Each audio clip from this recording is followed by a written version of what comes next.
So we begin with the nation's housing crisis. Today, the Senate working on passing a massive housing rescue bill that could help some 400,000 homeowners avoid foreclosure.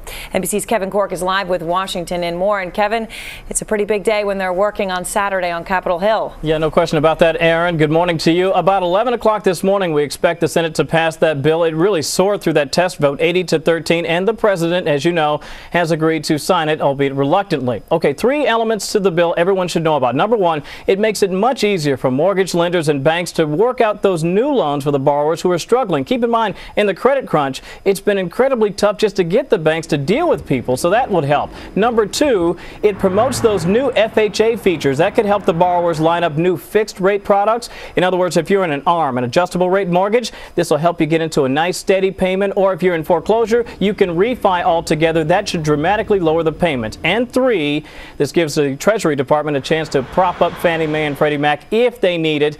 $25 billion there to do it, although Treasury Secretary Paulson says he has no intention of using it, Aaron. Well, Kevin, it's interesting, and you use the word rescue or bailout. Why the change of heart for President Bush? Because we all know he was very vocally against that word bailout. Why did he change his mind? Yeah, no question. He, in particular, didn't like the $4 billion in block grants. I mean, frankly, that's the real problem. But TBTF is what they say inside the Beltway. Too big to fail. The idea of Fannie Mae and Freddie Mac falling apart just is not going to work here. And there are some Republicans here in Washington who are upset because, keep in mind, they make gigantic profits in the good times, and now they're a little miffed that now things are bad. They're getting bailed out, perhaps by taxpayers. All right. I like the acronym there. Thanks so much to you, Kevin Corke in Washington. For the hundreds of thousands of Americans facing foreclosure, help today from Congress. The motion to concur is agreed to. In a rare Saturday session, the Senate voted overwhelmingly, 72-13, to approve a sweeping housing bill. So we can keep going here all day. Mr. President, am I being recognized? Which capped a heated debate over the best way to address the nation's housing downturn. It's not perfect, but we're on your side, we're stepping up, and we want to make a difference to be able to keep you in your homes and give you a chance to get back on your feet again. In a statement, the White House said the president would sign the bill as soon as it reached his desk, saying it would keep more deserving Americans in their homes, especially low-income Americans. The bill has 3 major provisions. It sets aside $300 billion to help struggling homeowners get new, lower-cost loans. It gives almost $4 billion in aid to urban communities, hardest hit by foreclosures. And it enables the Treasury Department to prop up Fannie Mae and Freddie Mac in the event that one or both fail. They want to see solutions. But some Republican senators were angered by what they called a potential bailout of the 2 mortgage giants. The U.S. Senate can and should spend time debating these issues and improving the bill instead of rubber stamping additions that pose a taxpayer liability of billions and maybe trillions. Still, the bill's passage offers a glimmer of hope for those in mortgage distress, thousands of whom came to Washington this week looking for help, like this couple who've been forced to live off their savings. It's just a cost of living kind of thing, you know, everything's going up and it's hard to maintain. So hopefully we'll be able to lower our mortgage and kind of maintain a somewhat, you know, standard of living.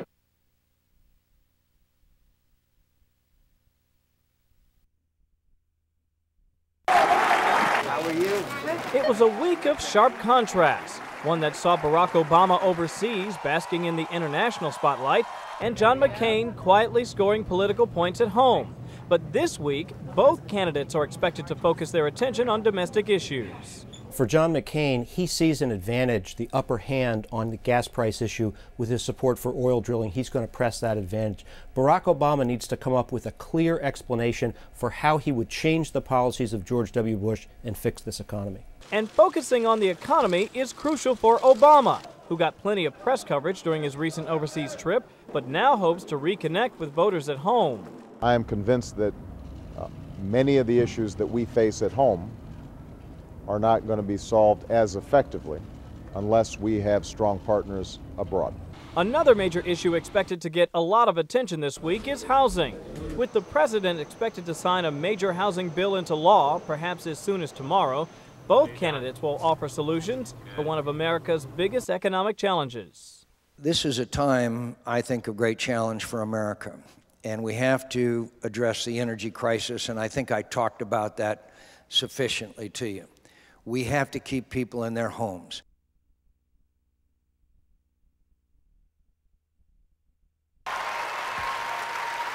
Just hours after returning from his 9-day trip abroad, Barack Obama faced a string of attacks from John McCain, who accused him of calling for a withdrawal of U.S. troops from Iraq so he could win the Democratic nomination, even if it meant losing the war.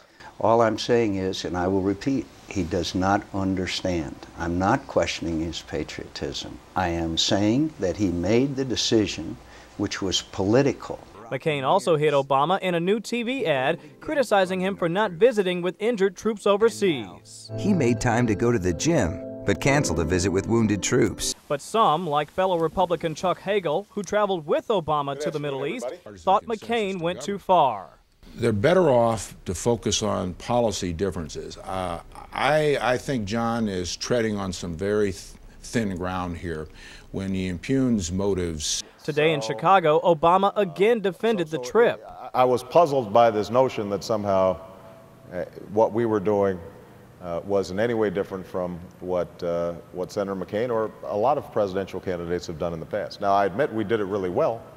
McCain may continue hitting hard at his opponent because he trails in the latest Gallup tracking poll by the largest margin all year, 9 points, with Obama leading 49-40.